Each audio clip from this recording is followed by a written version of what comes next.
Broadcasting live from the Business RadioX studios, it's time for Women in Motion. Brought to you by WBEC West. Join forces, succeed together. Now, here's your host.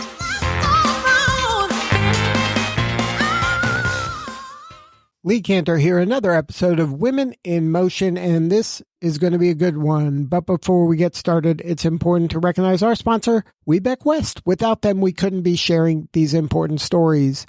Today on the show, we have Jemmy Bertrand with Nourish the Brain Institute. Welcome. Welcome. Thank you.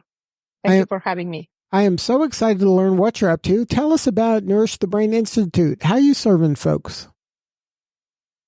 Nourish the Brain Institute started with the idea of very specialized brain and behavior coaching, and then it morphed towards a school. And now we are providing training.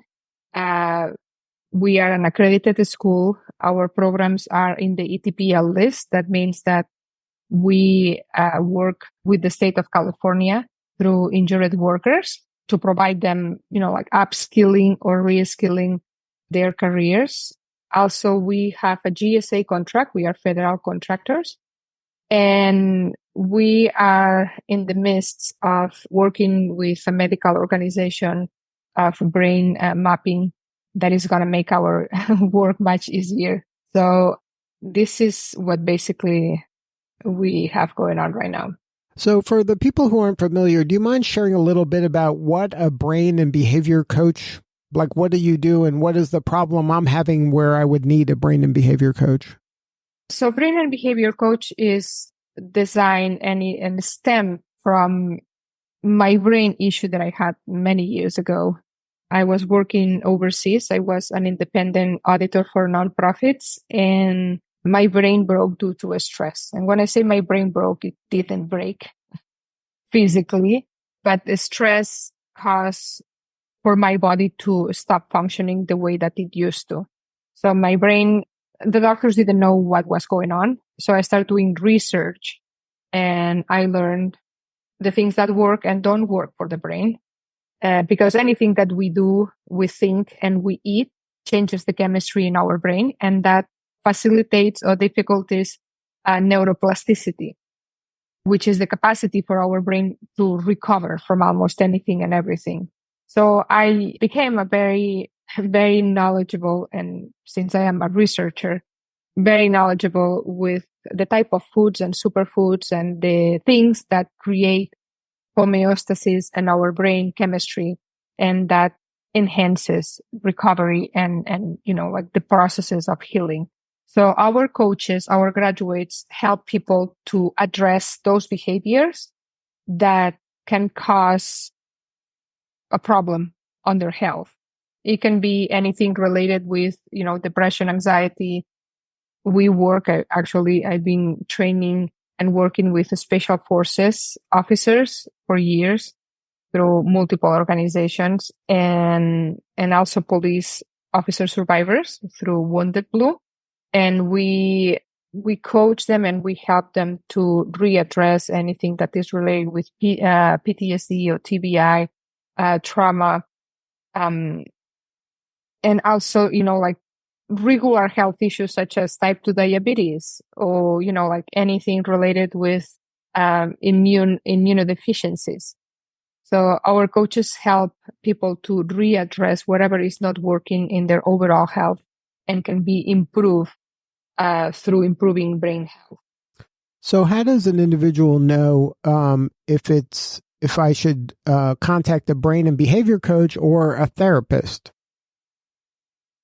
Well, often, it's interesting. This is a really, really good question. Often what happens is people that comes and finds a brain and behavior coach is because therapy hasn't worked. Like we can go so far with therapy, but there is one thing that we do all the time, which is, we do not all the time, but we do at least 2 or 3 times a day, which is eating. And those habits are creating the perfect environment for our brain to address whatever therapy addresses, or it can create interferences in whatever therapy addresses to, right? Like we can go to therapy once a week, but we eat 3 times a day. And if we go to therapy once a week and the rest of the time we are not taking care of our own health, therapy is pointless often. Now, can you share for the listeners some maybe low-hanging fruit in terms of what they can be consuming, I guess, food and drink-wise, that can help create that healthier brain environment? So, I mean, like the basics, but there is things that people doesn't think that are detrimental for their health, right? One of the things that is the one that causes the most problems and more difficulties on the brain chemistry to feel to go back to homeostasis is the stress, right? Like a stress, we don't eat anything that causes a stress, but we have a lot of behaviors that create a stress in our life, like just getting stuck in traffic is stressful, right? So what we want to do is to create and help the brain to go back to health. It means that stress is not going to go away because you will be in traffic again tomorrow. But if you can eat things that will, like calm down your brain and have your brain more resilience, that will aid to stress be less damaging. I'm going to give you a few things that are creating that more perfect environment for the brain. Good fats are extremely important because our brain, for the most part, is fat. And when I say fats, I mean plant-based, often, such as coconut oil, olive oil, always cold pressed and organic, avocado oil, fish oil, especially salmon or cod liver oil. Those help the brain to be more flexible. Then lean proteins such as, like chicken or good fish, good quality chicken, always organic. Also plant-based protein, right? If you are vegan or vegetarian. Those things help a lot. But the one thing that enhances all the benefits of that are the superfoods, right? Like microalgae, such as chlorella or spirulina, because those enhance oxygen, and then that creates more oxygenation on the blood supply, not only on the brain, throughout the body. It means that there is more cell regeneration.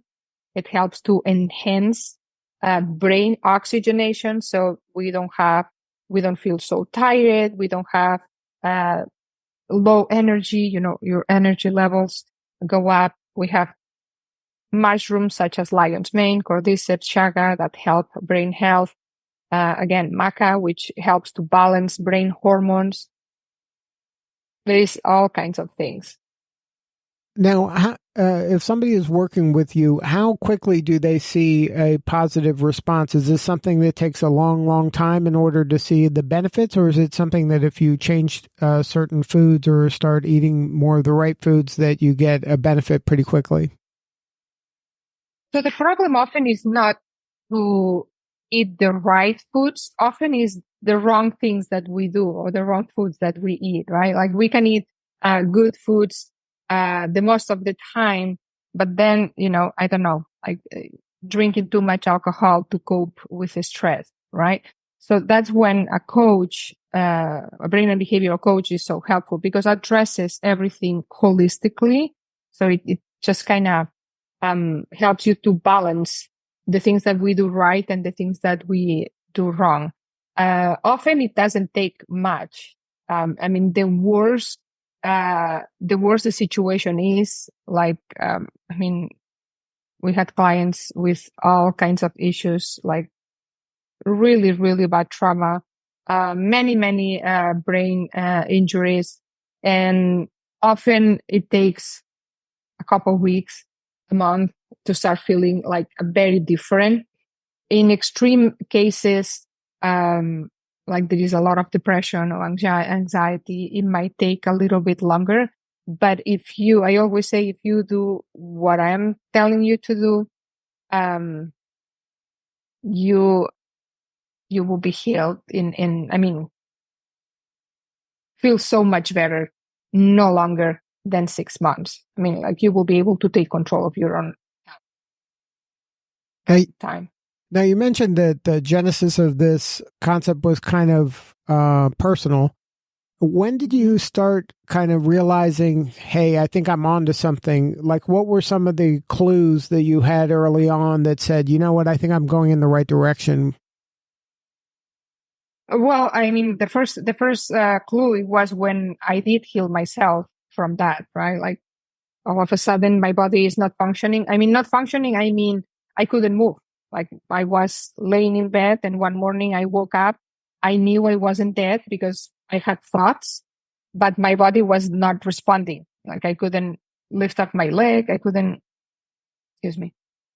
do the things that I usually do. But then something changed? Yes. So what happened is later on, I worked as a business director in a behavioral health facility, and I realized how much medicine is provided to people with brain and behavioral issues instead of addressing the basics, which is the things that we do the most, right? Like exercise, relationships, meditation, eating habits, the things that, like education about what are the foods that are going to help to support where you want to be, instead of supporting the things that that are detrimental for your own good. And then at what point did you start kind of certifying people and getting people interested in becoming coaches? So that happened around a year ago, when we created the course, and then, like you have to go through the whole process of the BPP, and that takes very, very long time and is costly and very demanding. And then we got into the ETPL, which, like it speeds things up really quickly. So yes, about that time. And then who is a good candidate to become a brain and behavior coach? What are they currently doing now? So we have, like people take this type of education for many reasons, often for themselves. Like some people is just, like got to a place where, such as I was, and they decide to, like if I am going to take any kind of education, I'm going to take care of myself, and this is what I'm going to do. But in many cases, is people that is already related in a way or another within the mental and behavioral health already, right? Like we have people that are therapists, psychologists, we had some doctors, nurses, we have people that is already like a drug and alcohol counselor. We have people that is in the fitness industry. We have all sorts of people that they are already on the well-being business. But anybody can take this course. Like again, we have special forces operations officers that they are taking this course. Police officers, because what we do is also create community within the groups, and they get to have peer-to-peer support, which is extremely, extremely helpful. Now, can we talk a little bit about the book, The Fabulous Brain? How did that come about?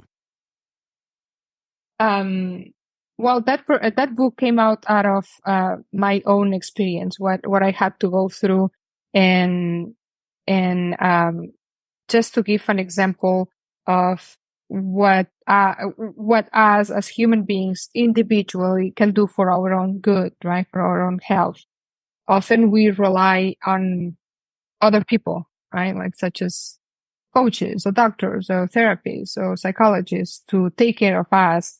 And often, like it's as simple as addressing your own eating habits and the things that we do and we don't do. And it's fairly simple. It's just sometimes we need help. Sometimes we can do it ourselves. So the book came out of being able to, help people to do it themselves if they want to. Now, can you talk a little bit about why it was important for you to become part of WBEC West? Well, I am always pro women. Anything that we do, and especially if we do it together, if we are able to support each other, it just makes everything way better, right? This organization, especially, I really enjoy because for once is it gives you that special and better place within the federal contracting world, right? Like I am a WOSB business. So we always have set asides. That's one thing. But the other thing is always they, like through newsletter, you are always on top of the whatever it is for women in business that is trendy or is important, or you have grants, or you have whatever they are, they have under reach, they put it in front of you, which in other ways, I mean, like if I wasn't, I will never find out because you don't have time to go through, like research things on your daily basis. It's just super easy when they, you find it in your inbox from them. So what do you need more of? How can we help you? Well, I'm going to tell you about a little bit about the reason why I created the program, because I think is my purpose in life. The program is originally designed to address and prevent suicide within the military and the police force. We all know that in the military there is 21, 22 members that they are about to retire, and they attempt or commit suicide in the daily basis. Until the last year, the FBI start counting how many police officers commit suicide, which is from 300 to 500% more than the ones that die in the line of duty. The program is designed for them to take the course while they are taking training after recruitment. The reason why I created the program is because in 2004, when I was ready to pick up my daughter, I adopted my daughter from Haiti. I was ready to go to Haiti, and Haiti got into a coup d'etat. So I was forbid to go to the country. And I knew that they were most likely going to die because what was happening there politically, or because hunger, right? And I flew to Dominican Republic, and there was no flights to go to Haiti. What I did, it was to find an Air Force guy, and thanks to them, they flew me to Haiti. And thanks to that, I could rescue my daughter from the orphanage. And that was the reason I made the promise that I will do whatever I could if I had a chance. And because I did have the chance, I took action. So that's my goal. So now you want to share this knowledge and this type of program with more and more of first responders and folks like that? Yes. First responders is my main goal, because they are the ones that defend our country, and they get in trouble. And when they retire, they are no good for anybody else. So it's just really, really, really sad to think that that's the only exit they can see in that moment. So now if somebody wants to learn more, what is the website? What's the best way to connect? So the website is ntbu.org. or nourishthebraininstitute.com or nourishthebrain.com. All of them redirect to the same place. Well, thank you. I always say ntbu.com.org because it's the easiest one. Yeah. ntbu.org. Thank you so much for sharing your story today. You're doing such important work and we appreciate you. Thank you so much. All right. This is Lee Cantor. We'll see you all next time on Women in Motion.